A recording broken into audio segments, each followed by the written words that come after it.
Welcome back to another video, and these are my winter palette favorites for 2026.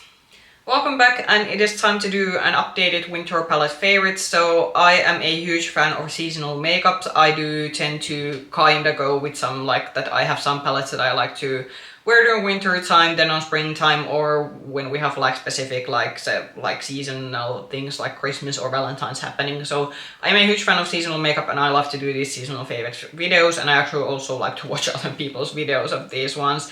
I do know that not for everybody this sort of seasonal style of makeup, it's not their thing, so obviously you can wear these palettes anytime around the year, but how I like to usually categorize palettes is through seasons, but then there are some also staples that I do like to use all around the year.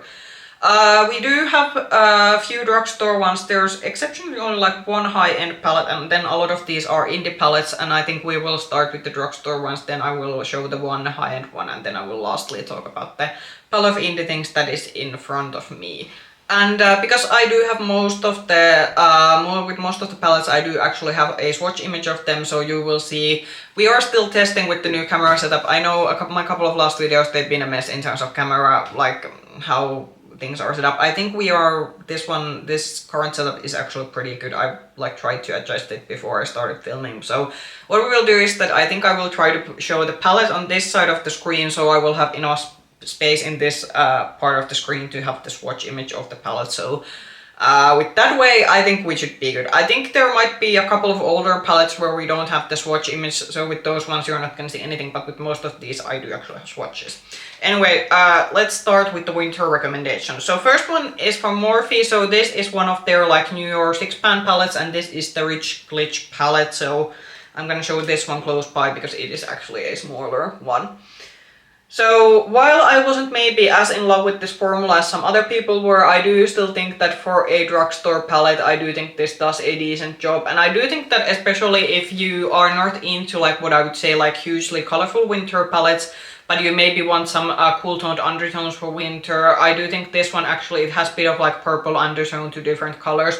I actually do think that this particular white shade, if you use water with this one, it kind of has a nice pale pink reflex to it when you get it over your lid. The only minus side with the bake shades in these new Morphe palettes is the fact that if you use water with them, you get more impact to the shades, but they will look very texturizing on your eyelids, so you will have to make the consideration that do these shimmer shades here suit your eyelid type. The normal shimmer that this has, so this one over here, this one is just a very basic smooth shimmer, but it's also not that poppy compared to the bake shade that this has. But if you're looking for something cool tone purple leaning neutral for your sort of winter eyeshadow looks, I do think this is a good option.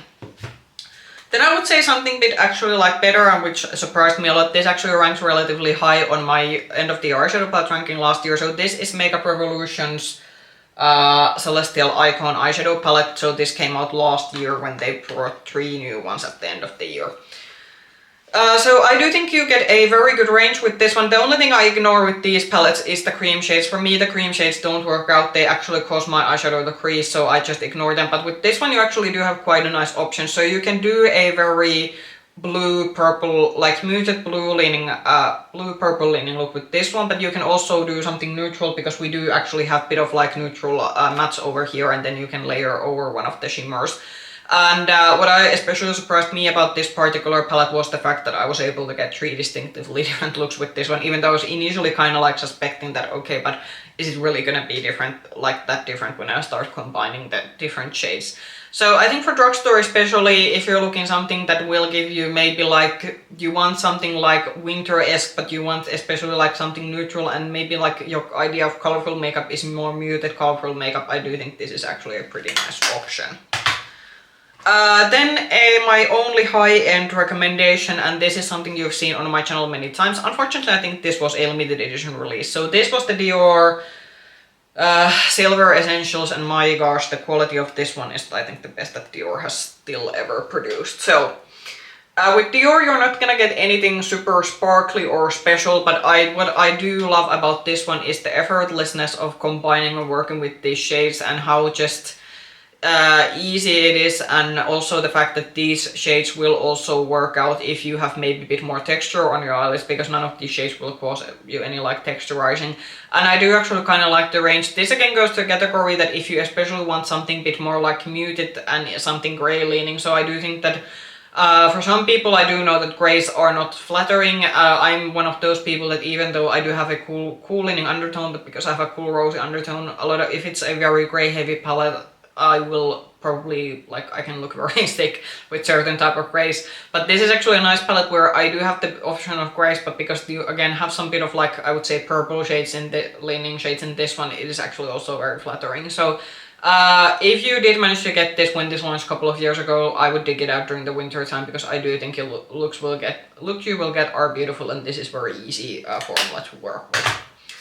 Then to the big pile of indie palettes, and audience side we're gonna start with two ones, and the first one is the palette that I'm currently wearing. I am going to be featuring a new video format on my channel during this year, which is basically me reviewing some older palettes in my collection and still like giving you that sort of like feedback that are they still worth it. So this is the Oden's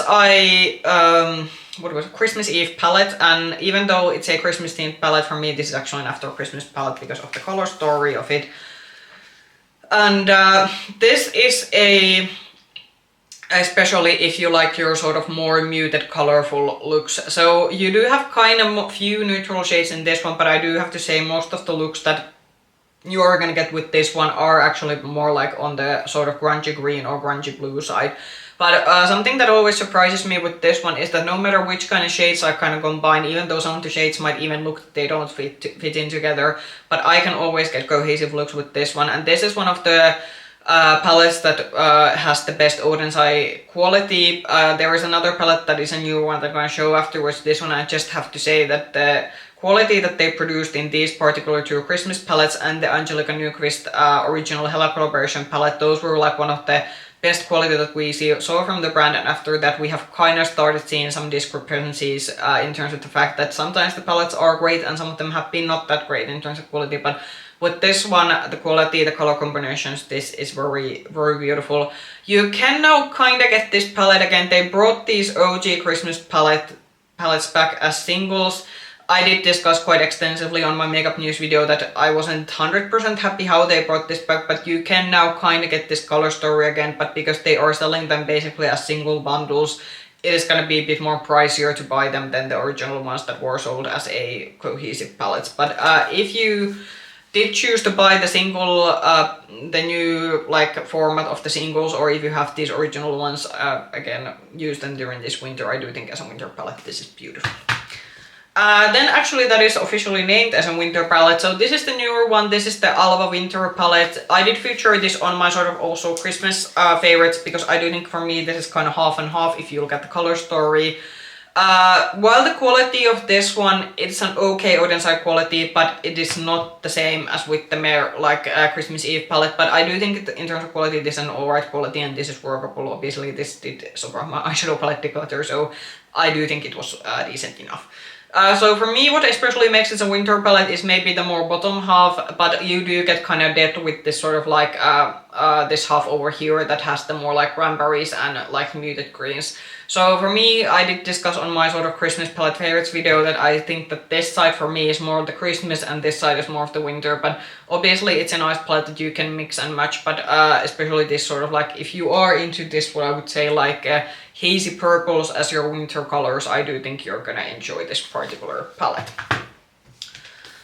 Okay, and then something from Lost God, and I did want to feature this palette because if your idea of winter makeup, and I think also the second palette kind of goes to the same category, so if your idea of winter makeup is especially like grey cool tones and silvers, then I think this one and the next palette are gonna be for you. So this is something that was featured in Gloss Gods. This was in their advent calendar, but this was also like their official holiday palette for this year. So this is the Starry Skies palette. And this is how it is looking. So, I said already on my review of this one that I think we could have done with some matte blues. It would have already added some more versatility to this one, and also instead of some of the silvers, because there is quite a lot of silver shimmers in this one that end up looking pretty samey on the eyelids, some pale golden shimmers aside from the silver and blue shimmers would have already brought a lot of more versatility to this one. But I think that if your ideal winter palette is a very gray, heavily gray, silver leaning color story, then I do think this will be an ideal palette for you. You do get the gradient from light to deep shades, you get a couple of like bluish shades, but when you kind of layer them with the other shades, for me, I did manage to kind of do a blue look with this one, but it did require quite a lot of work because a lot of these shades do end up looking more or less gray on your eyelid. So, but if you're like if for you this kind of color story is the kind of that for you winter eyeshadow looks are grays and silvers, I do think you would enjoy this particular palette.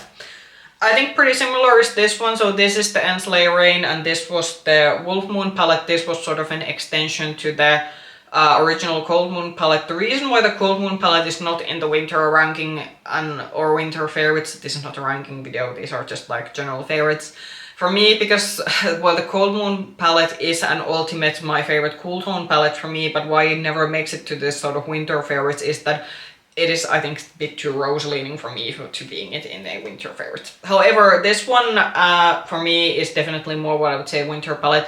I do actually like this one better in terms of color creation than, for example, the Gloss Gods palette that I just showed, because actually you do get kind of a bit more than just gray. So this again, that if your idea of winter looks are gray and silver tones, you do kind of get that with this one. But this also, I think, especially because this has the mauvish and wine red matte, that already brings a lot more versatility to this one, and actually the reason why I like this much more than Gloss Gods one.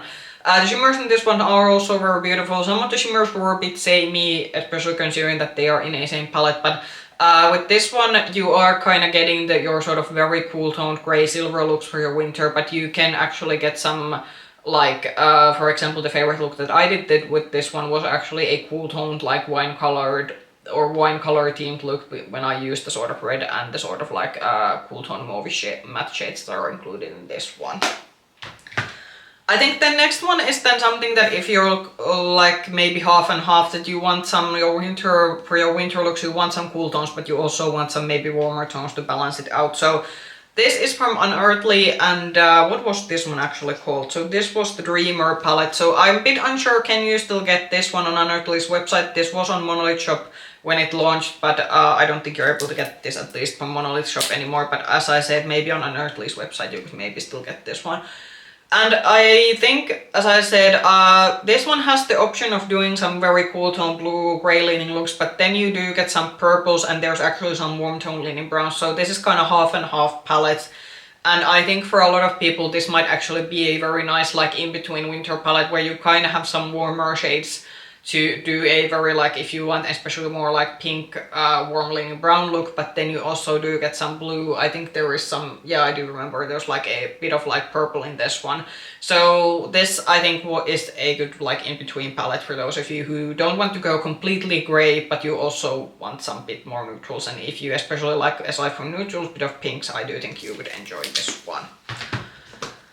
Then something that I will say that is probably like from the sort of like very cool leaning palettes, a sort of like ultimate cool tone palette for me. So this is the Longing palette from Blend Bunny Cosmetics, and this I think you might still be able to get. So this was the first Blend Bunny palette at least with that at least I, for example, had the more updated shimmer formula. Is this the newest Blend Bunny palette that I actually still have in my collection? This might actually still, I haven't been buying that. Yeah, because I bought the plastic palette in the beginning of, I think, last year, but I wasn't such a fan of the quality. So yeah, I think this is like the most recent palette that I have from them, which is a bit of a shame because I actually do enjoy this brand a lot, but for some reason their launches last year, they really weren't that appealing for me to like get new palettes from them. But regarding this one, so this is I think for cool tone lovers who want muted colorful looks. You kinda do have the option to be a bit more neutral with this one, but something that I will warn you about, even the mid-tone shades in this one, they do go quite deep, especially if you have a fair skin tone like I do. So you do have to be a bit careful when you go into this palette, because a lot of the shades, they kind of look lighter in the pan, but when you start putting them on your eyelids, they actually end up having quite a lot of pigment. What I do love about Blend Bunny's quality is the fact that even though the shades are very punchy and pigmented, they are very easy to work with, but even though they are easy to blend, the pigment is definitely still there. So you have to like, especially your deeper looks, because I remember when I reviewed this a couple of years ago when it launched, I do remember that my biggest complaint was maybe the fact that every look was kind of a very like, not a smoky look, but a very deep look, like full on like a party glam look, and I was thinking that I was kind of maybe wishing for be able to do something a bit more toned down, so I really had to like stick with the lighter shades in order to get a more toned down look with this one. So that is like the only thing I think you should consider when you go into this palette. But if your idea of winter makeup is especially more like muted colors, I do think you're gonna enjoy this. The shimmer formula in this one is beautiful because, as I said, for me this was the first palette that I got into my collection that had the upgraded shimmer formula, and this has beautiful shimmers. And what I do appreciate with Blend Bunny shimmers is that they don't crease. They are actually like more bit on the drier side, which is actually good for someone like me who has a bit more eyelids that do tend to have some of the more emollient shades creasing. But with this one, no creasing, and everything works out beautifully. But you do have to like a bit with more deeper looks if you choose to go with this one. And then I think the last palette, which is a sort of like ultimate I think ultimate like Frozen themed palette is how I would describe this. I don't know how I'm gonna hold this in the... I think with this one I don't have the swatches, so I'm gonna hold it on the other side. I'm still not sure how we're gonna be fitting in one frame. So this is the If Looks Could Chill palette. This was from P. Louise. Unfortunately, I don't think you're able to get this anymore. This was in their budget box a couple of years ago. It was their sort of like the budget box that shipped during the shipped on December, so it was their kind of like Christmas box before Christmas, so that's why it had this sort of like extra special, I think, products within it. And this is one of the infamous two-tiered palettes. So we get a first layer over here, which we have more like how do I describe? More what I would say like primal tone, cool tone leaning blues, and then we have the sort of like bottom layer over here, and in this one we had the more like what I would say minty leaning blues. And as I said, if you, especially your understanding of winter looks is the sort of what I would say like, I always call this the Frozen themed palette, because the color story is what I would say pretty close to Frozen movie. And I think I had one of my friends commenting that the looks I made with this one were basically like straight out from like Frozen the movie, which was, it was like a nice compliment. But I kind of got her point, because when you look at the color story, it is very like close to, I think, what the, like if you watch the Frozen, especially the first Frozen movie, I think this goes to very close to the movie's color palette. But as I said, you can't get this any longer, but if you did get this when it was launched or when it was individually available to sale, and your idea of winter looks is especially these very bright blues and minty blues, then I do think that this is still a very good palette to get out and try, like get out of your drawer and try it out. And I do actually also think that the shimmers in this one, because P. Louise's shimmer quality, I think now it has gotten pretty good, but I think especially some of the palettes that I had gotten in their mystery boxes that were launched before this one, there were some hit and misses, but with this one and the palettes that have launched after this one, I do think the shimmer formula has been upgraded a lot, and it is very sparkly and very beautiful. And yeah, but that was the last palette that we actually had for this favorites video. Those were the palette favorites that I had for the winter season. Comment down below maybe some of your favorite winter palettes. If you like this video, push the like button and subscribe to the channel, ring the bell button if you want to get notifications from future content. You can also find me with the same nickname, Makeup Hedge, on Instagram. I hope I can see you in that video. Bye bye!